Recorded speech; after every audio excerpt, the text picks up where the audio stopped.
Hello, my name is Claire and I've got books. I've read 36 books in 2023 and I would like to talk to them with you today. I know this video is very late, it is February now, but in my defense, I was in Los Angeles from Christmas Day to the 24th of January, and I was not going to spend my precious time with my boyfriend talking to a camera about books for a few hours. So, here we are now. Anyways, the first book I read was Rumple Buttercup, A Story of Bananas, Belonging, and Being Yourself by Matthew Gray Gubler. Is this a children's book? Yeah. Did I read it? Yeah, so I counted it. And also, I have a big celebrity crush on Matthew Gray Gubler, so it was to be expected. The second book of the year took a drastically different turn than a book about a cute little monster who is accepted by the community around him, and instead was about horrifyingly big monsters who are not accepted by their community and blown up in the end. Spoiler alert, it was Jurassic Park. That is the only book I reviewed last year, actually. You can watch that on my channel. It was horrifying. I have never been so scared while reading a book before. Which, like, I know dinosaurs are extinct, but did I think there was a velociraptor under my bed while I was reading that? Yeah. Was my bed just a mattress on the floor with no space under it because it was on the floor? Yeah. It was really rough. That book was terrifying. And I've actually since reread it. It was one of the books I read. It was the last book I read in January, or the second last, something like that. Terrifying still, even though I knew it was going to happen at every given moment. Because even though it's only been a year since I've read it, it was still very scary. So I would highly suggest that one if you enjoy the movies but wish they were a bit scarier, because it was a lot scarier. And then I read Five Survive by Holly Jackson, and I did not really care about the characters. I liked the romance, and then I guess the romance didn't really matter in the end. So I don't know, I just didn't really care for it. The characters just kind of fell flat for me. I didn't care.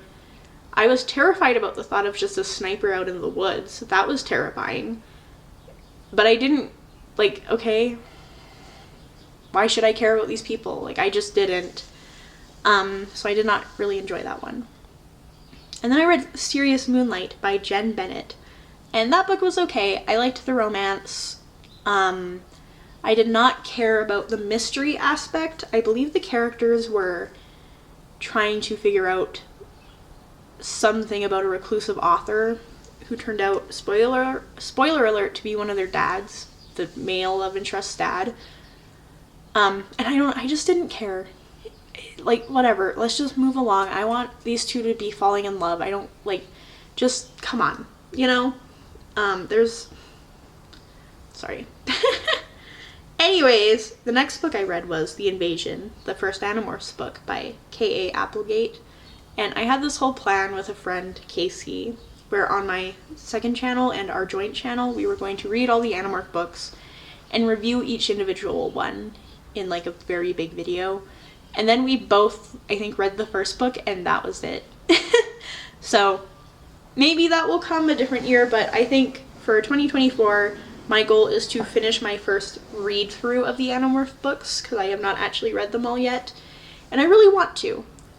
And I don't want to have to read, like, 40 books again, just to reread and get up to where I was. I'm just going to continue from where I was on. Then I read The Starless Sea by Erin Morgenstern.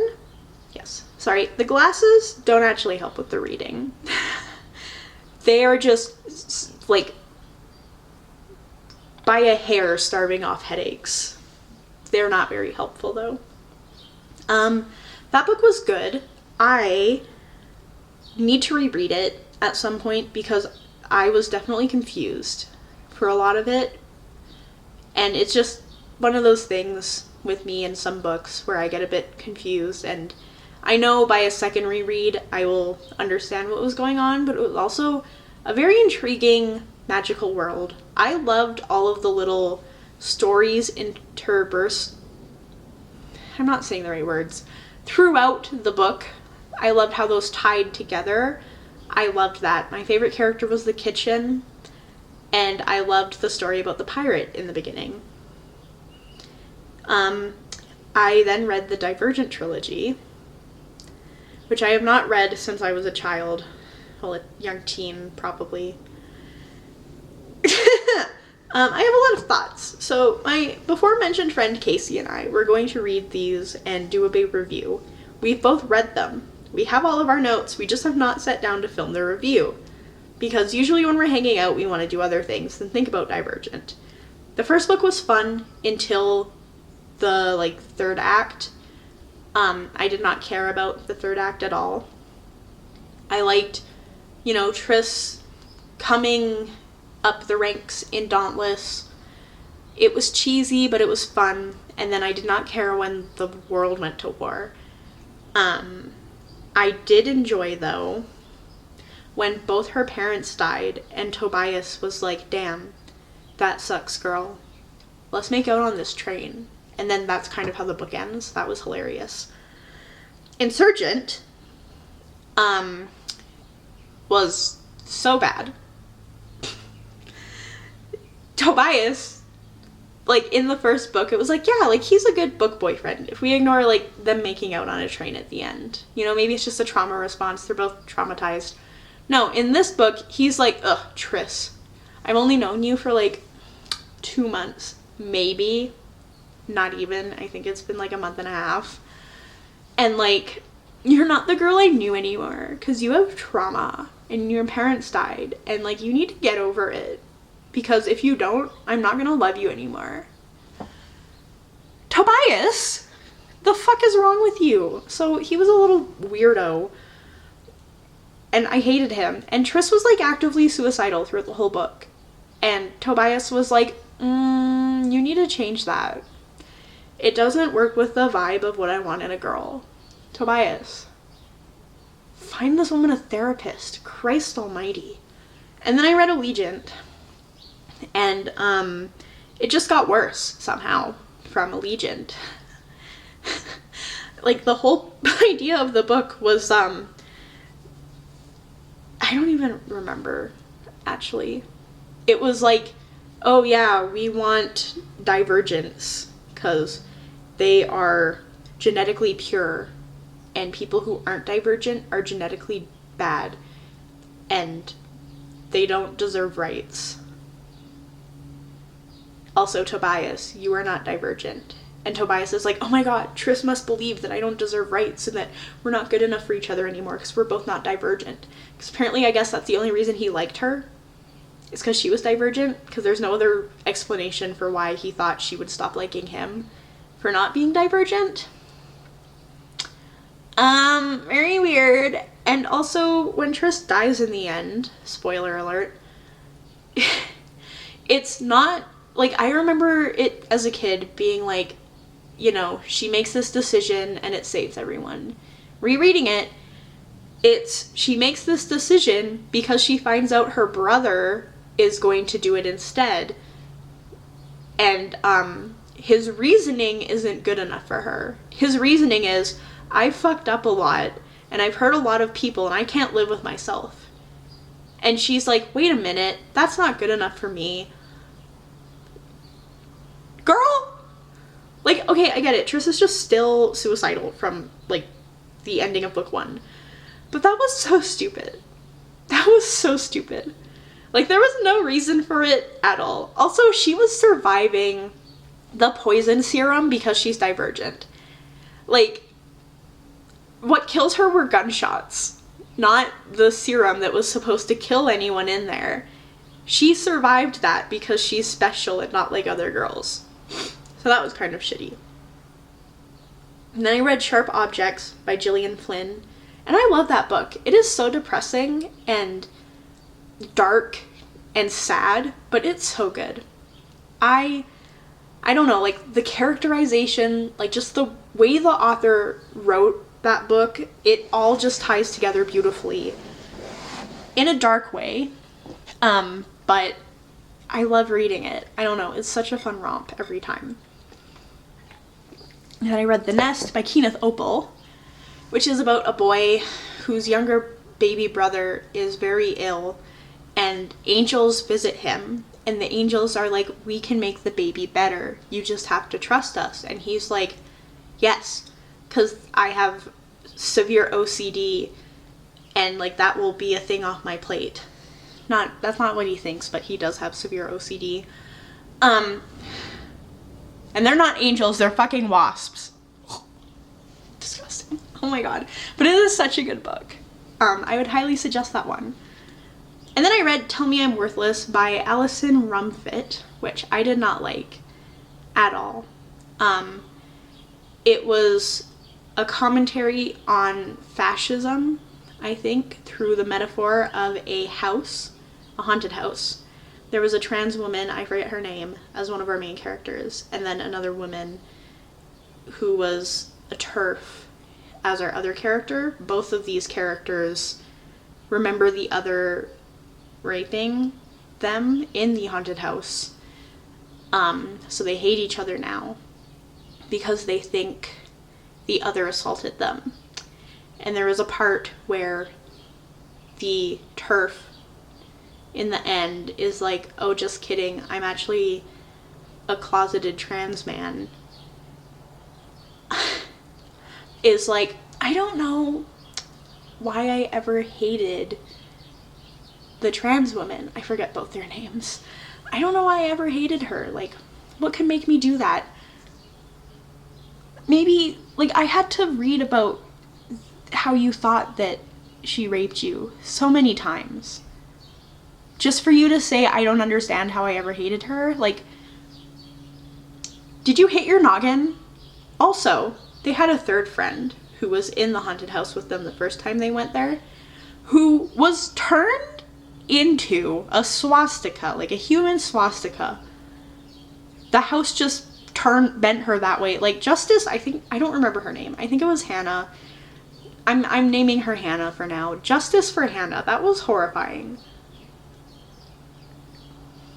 It was such a weird book, and I don't know, a lot of people like it, but it was just a lot of, like, rape. And it was kind of like a train wreck. Like, I couldn't look away, but it made me feel really gross. And I guess, like, you know, that's probably what the author was going for. Great. Doesn't mean I liked it. So, just thinking about that book makes me feel gross. Anyways, then I read Split Tooth by Tanya Tag. We are going to Google a name so I don't fuck it up.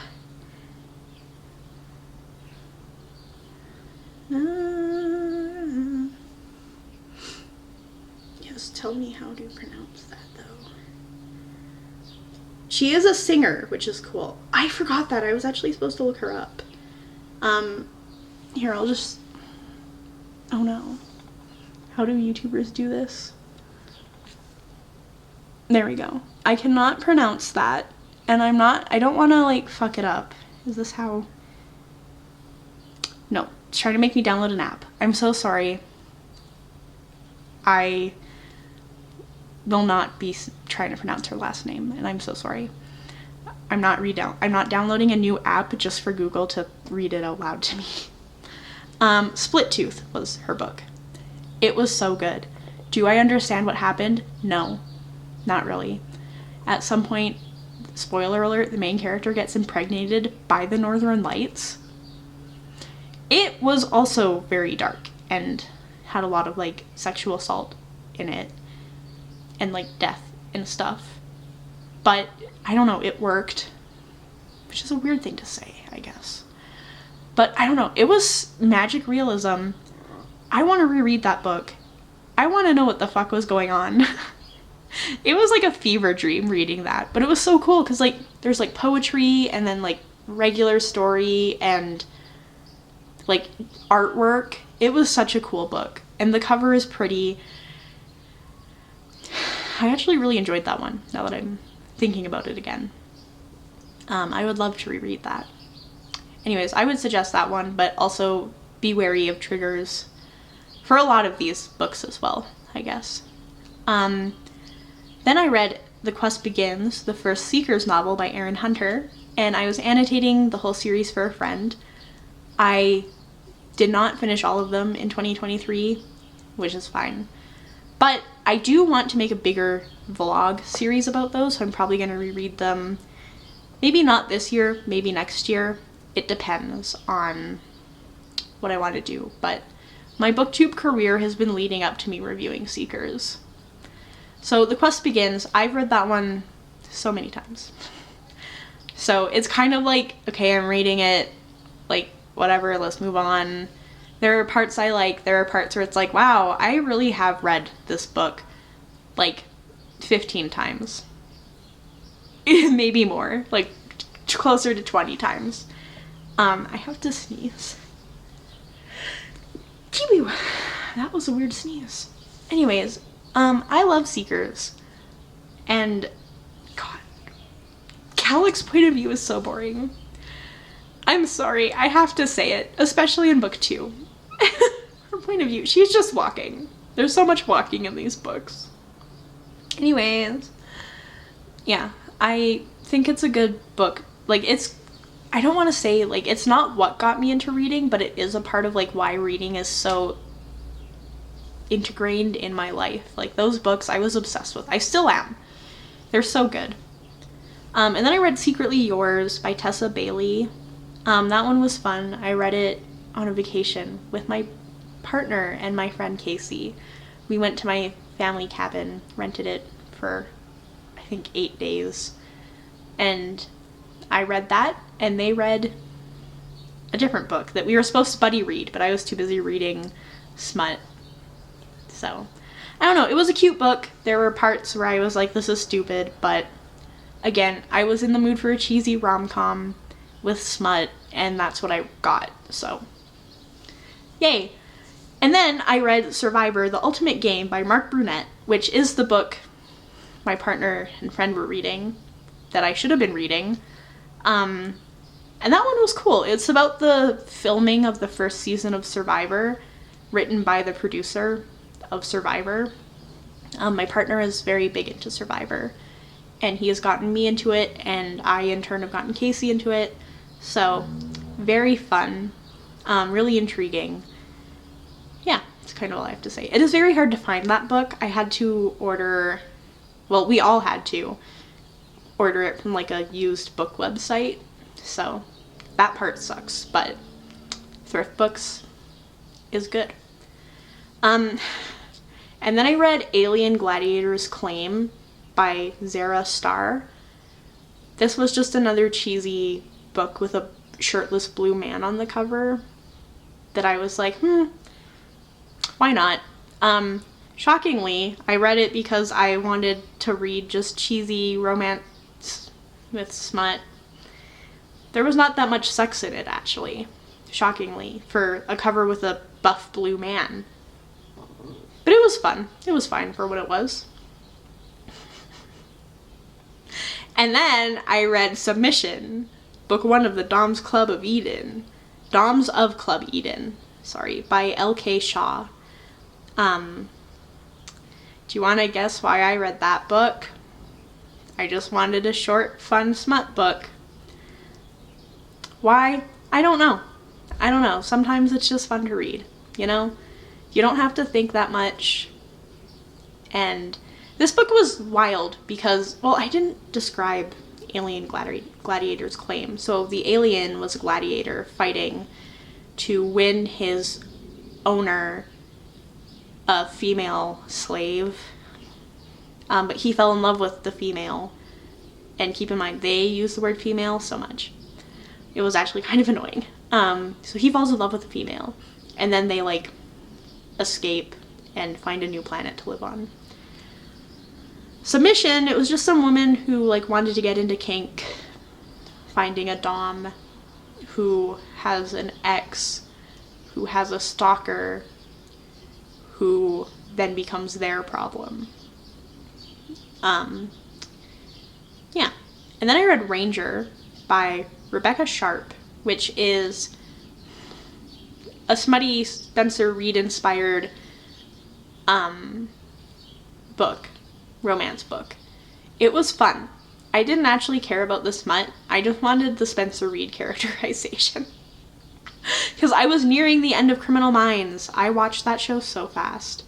And it was actually fun. I enjoyed it. I gave it 5 stars just for pure enjoyment of reading. It wasn't like high literature or anything, but it was very fun. It's in it an author gets canceled because she kills a character in her book. And I feel like at the time when I started it was like, okay, like, no one's actually gonna cancel someone for something like that. And then there was some book drama online, and it was like, oh my god, this book is so realistic. But then she like has a stalker, and it's all this stuff. So he works at this like protective agency with his brothers, and she's also renting an apartment above his garage. So they just get entangled in this world where he's like protecting her and falling in love, and it was so fun. Anyways, then I read The Poppy War, which is my comfort read. Take that how you will, by R.F. Kuang, by the way. I fucking love that book. I don't know what it is. It has drugs in the paper or something, because I am addicted. Like, I think about The Poppy War all the time. Every time I try to read the sequel, I'm like, oh, this is good, but the first book was so good. I should reread that. I need to stop doing that. My goal this year is to not reread The Poppy War and to finish the trilogy. We'll see how well I do. And then I read Out on a Limb by Hannah Bonham Young. That was probably my favorite, like, new book I read last year. It's about a girl named Winifred. I can't say that name, actually. Win, who meets a man named Bo, and she has, like, an underdeveloped hand, like the author, so its own voice in that sense. And he had cancer and lost a leg due to it. And it's just, they have a one-night stand, and she gets pregnant, and it's a story of them, like, trying to co-parent while slowly, it is very slow burn, falling in love. Oh my god. It made me cry so much. I loved that book, and it is getting traditionally published, so it is currently unavailable anywhere, and I will not lie, I don't really like the new cover. The old one was beautiful. And if I worked some editing magic, it should be up here. If not, whoops. Somebody tell me how to edit photos into videos. Thank you. But that book was so good. I would highly recommend it when it comes out. I do not remember when it comes out, unfortunately. But it was so good. And then I read The Salt Grows Heavy by Cassandra Khaw. I'm so sorry. That book, I sobbed on a train. It is a novella. Like, it's very short. I think it's 99 pages long. I sobbed on a train. It was really embarrassing because it was like, early morning, like everyone's going to work, and I'm just crying over a book. But it was so good. The romance, it's kind of like what happens after the events of The Little Mermaid, if, mermaids were like evil creatures, kind of. Like, her children eat her kingdom. And then the mermaid and a plague doctor, like, go try to find a new place to live and end up finding, like, this cult in the woods. It was so good. And then I read the Mindfuck series by S.T. Abbey. Love that pen name. So sorry, I'm trying to shift here without, like, knocking you down. Okay. Okay, we're good now. So I really loved the second book in that series. Like, they were all fun. They were definitely what I was expecting. I do not remember, let's see.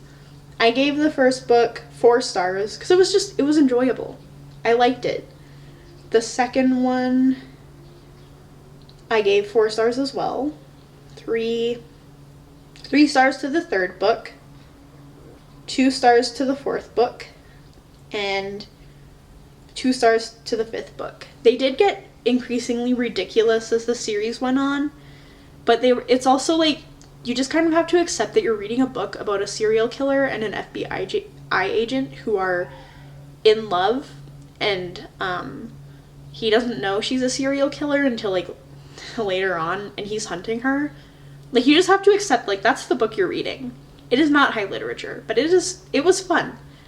I like, spoiler alert, in the end of the series, after, you know, she gets revenge on this town that, like, killed her brother and almost killed her, that, I forget her name. I think it's Lana and Logan. They now live together in some other country, and every year for their anniversary, he finds a rapist, like confirmed rapist, kidnaps them, and lets her kill them. And that's his anniversary gift to her, and honestly, I support that. There's nothing better than whatever the hell their romantic life is. Anyways, so those 5 books were fun. Definitely what I was expecting them to be, but I liked them a bit more than I thought I would, so that was nice. Anyways, and then I read Hell Followed With Us by Andrew Joseph White, and that book rewrote my brain chemistry. When I got it, I pulled it off the shelf at the bookstore, a moth flew out of the pages. If that doesn't set the tone, I don't know what does. But that book was so good. I read it in like an afternoon. It's about a trans boy named Benji. I'm gonna double check. Yes, Benji. Who is infected with a virus that these I can't say that word. Very intense Christians are trying to use to take over the world with.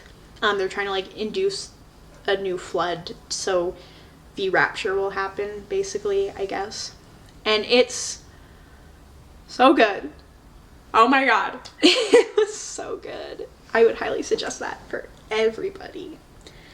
And then I listened to I'm Glad My Mom Died by Jeanette McCurdy, which was actually the second audiobook I've ever listened to. To date, I have listened to 3, unless you count that Magic Treehouse CD that we got in a Wendy's kids meal way back in like the 2000s. But I don't, because I don't remember it. So, this was the second one I had ever listened to. It was really good. I will not lie, I listened to it because I heard a lot of it on TikTok. And I was like, you know what? Let's just listen to the whole thing in order so I can count it. And it was good. Very sad. I would say if you like celebrity memoirs, definitely listen to that one. Sorry, the thing on my camera just turned red. It's weird. Anyways, hello, that randomly stopped recording on me. So after I'm Glad My Mom Died, I read Great Bear Lake, the second Seeker's book by Erin Hunter. Calic's point of view was so boring. She just walks. Good lord. I thought about it, like, next time I reread this book, I'm gonna have to just sit through her walking. And I think about that every time I reread it. Like, oh no, Calic's point of view. I don't know, she's alone for most of the book. So for, like, most of the book, she's just walking. And she doesn't have anyone to talk to, because she's alone. At least, like, Toklo and Lusa, the other characters, have each other, and also Udrak, the shape-shifting grizzly bear, and love of my life. But, you know, like, Calic just walks. Like, okay, just fucking walk faster, please. Although there is a really dark scene where Calic, a polar bear, is considering drowning herself because she's so depressed. So fun. Anyways, and then I read The Honeys by Ryan LaSala. And that book also rewired my brain chemistry. It is about a child named Mars, They are gender fluid. Quickly double checking. Oh my god, why are descriptions so... Yes, gender fluid. And their sister has died, and Mars is going to the summer camp where their sister was before she died to try and piece together what happened. It was so good! Oh my god, I loved that book so much. I did not expect, I'm gonna be honest, I thought it would be like a solid 3-star read. Not because I expected it to, like, I don't know. I don't know why I thought it would be 3 stars, but I was like, you know what, like, I'm expecting that going in, it's gonna be fine if it is. Like, I just want to read this book. 5 stars. It was so good. It blew my mind. Like, the fucking bees. The end? Like, wow, I really read, like, 2 trans horror books with a lot of body horror in which the character ends up not human in the end. And that was so, like, oh my god. It was so good. So I would highly suggest that one as well. And then I read Smoke Mountain, the third Seekers book by Erin Hunter. And I have read the first 2 Seekers books so many times. Everything from like 3 upwards, I read a little bit less. Book 4 as a kid, like I read that book too many times in weird ways, which I'll get to when I get to it. But Smoke Mountain I have not read in a while. And you know what? I am a huge Toklo Lusa shipper. That fucking book is all the evidence I need that whoever the fuck wrote that one, because there were like a bunch of writers, I think there were 2 writers in the Erin Hunter group who wrote Seekers, whichever one wrote that one, thank you. You deserve to be worshipped. She definitely ships Toklo and Lusa. There's no argument about it. Literally, they were in love. There's no other explanation. They were in love in that book. But Erin Hunter is like, oh, it's unnatural for a grizzly bear and a black bear to fall in love and mate. You have a shape-shifting grizzly bear, ma'am. Don't tell me about natural. Anyways, so, beautiful book. Love it. They're so in love. Wow! And then I read Dead Fine by Emma Smith, which is a mystery, kind of. This girl's boyfriend killed his mom, and they like hid the body, and it's kind of leading up from when that happened to when the body is found. It was alright. It blew my mind though. Like the ending, I did not see the plot twist coming, because it was so good. Wow, that one was good. But still like, but not like blow my mind good, because most of it was just day-to-day life, and I wanted a little bit more from that. But the ending definitely made up for it. And then I read The Last Wilderness, Seekers Book 4 by Erin Hunter, and I remember like as a kid I would reread this book so many times because it was my favorite. Udrak got his first point of view in this book. He didn't have one until then. And I remember at one point I had read it so many times, and then I like would only read Udrak's point of view. And then I'd restart it and only read like Lusa's point of view, and then Toklo, and then Kalik, and that's how I would read it. And I don't know how I was not sick of that book, but it was so good. That one, like, God, I just love Seekers so much. And then I read the Jurassic Park sequel, The Lost World, and was thoroughly disappointed because the first book made me scared of a velociraptor, as you may remember I said, under my mattress, which was on the floor. And this one, the only real jump scare is I think I was reading it and like a bird slammed into the window. And that scared me. Because something in the book also jumped at that point, which was kind of like, that was really weird. But, you know, it wasn't that scary. I feel like the author never intended to write that book. Maybe it was even confirmed in the book. I don't know. But, like, there's a character who dies in the first book who is suddenly alive. And the whole thing, he's like, oh yeah, like, my death was just grossly misreported.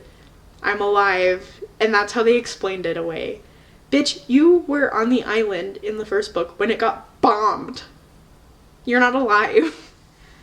And there were so many cool things they could have done with this book. Like at some point, I think it was Carnotaurus, they saw two Carnotauruses and they were like chameleons. Like, why were they not the villains? Villain dinosaurs, I guess. That would have been so cool. I wish, like, they were just there for a scene. Not even like a full 5 pages, I think. It sucked because that was, like, I wanted that explored. I did not care about velociraptors this time. And those caused me so much stress in the first book. So. And then I read Finlay Donovan is Killing It by Ellie Cosimano. And that book was okay. It's about a woman. She's an author and she gets mistaken for a hitman. And then she is hired to kill someone's husband. And there's a whole tie-in with, like, was it the Yakuza or the Mafia? Some kind of Mafia variant. And it was alright. It was cheesy, it was silly, not my favorite. If I read the other books, I'll probably just get them from the library, but I don't see myself willingly doing that for a while, so yeah. And that was the last book I read. So those are the 36 books I read during 2023. I would have to say my favorite was probably Out on a Limb, like I said. Let's go to Storygraph now and see how I rated these. Anyways, sorry, I really don't remember how to film these. Like, I had a lot of, my average rating was 3.73 stars. I had 12 5-stars. The Seekers books, The Honeys, Ranger. Yeah, so from the new books that I read that year, I would have to say Hell Followed With Us, The Salt Grows Heavy, Out on a Limb, The Honeys. Those were like my top books. I did an Instagram thing. Sorry, I'm going all over the place now. Woo-hoo. The best books I would say I read were Hell Followed With Us, Out on a Limb, and Jurassic Park. Even though I gave Jurassic Park 4 stars, it just stayed with me in such a way that it deserves a spot in my top 3 of the year. Out on a Limb just made me believe in love, even though I already did. It made me, like, really believe in love. And Hell Followed With Us was just, it was so good. And I really cannot wait to read more from Andrew Joseph White, because holy shit, that man is going places. Like, I'm so excited to see where he goes. And yeah, so I will also be posting a video in a bit about my plans for 2024 with reading and writing, because I'm also an author. Who would have thought? I feel like that's such a cliche, but I have some books that I've been writing. That's also, I think, why I didn't read quite as much as I wanted to last year, is because I almost wrote an entire novel in like 3 months. I'm currently taking a break from it because I don't want to make my main character as sad as I have to. But it's fine. I'll get into that later. Anyways, thank you for watching if you did. If not, I guess you don't know that I'm thanking you. So, sucks to suck. Anyways, I hope that we have a good 2024. But I will just leave it at that. Let's not jinx anything. What's your favorite book that you read in 2023? I'm curious. Let me know down below. And hopefully I will actually post this year. But I make no promises, because every time I do, I fail. So, bye.